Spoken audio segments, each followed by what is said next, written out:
today's video, I'm going to teach you how to sign a document with Adobe Fill and Sign. If you've ever needed to sign a PDF quickly without printing or scanning, this walkthrough will make it simple.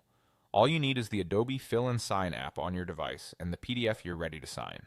I'll guide you through opening the app, selecting your document, adding your signature, and then saving or sharing the signed file. First, open the Adobe Fill and Sign app on your device. Give it a moment to load.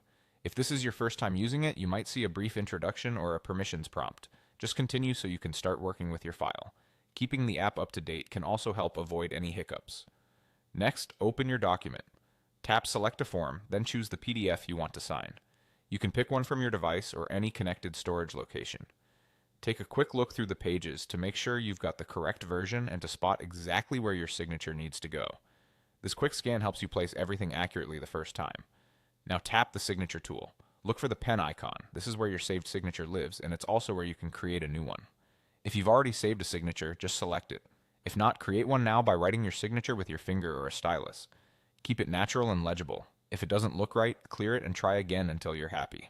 Once saved, your signature will be ready to use anytime, which makes future documents even faster. Place the signature by tapping on the exact spot in the document where you need to sign. You can drag it to fine-tune the position and pinch in or out to resize it so it matches any signature line. Zooming in on the area can help you line it up perfectly and keep it looking professional. If it feels too big or too small, just adjust until it looks natural on the page. When you're satisfied, it's time to save or share. Tap Done. From there, you can download a copy to your device or share it directly via email. Before sending, take a quick peek at the preview to confirm the signature appears exactly where you placed it. If you're emailing it, add a clear subject line so the recipient knows it's the signed document. And that's it. You've signed your PDF using Adobe Fill and Sign, quickly and cleanly, without a printer or scanner.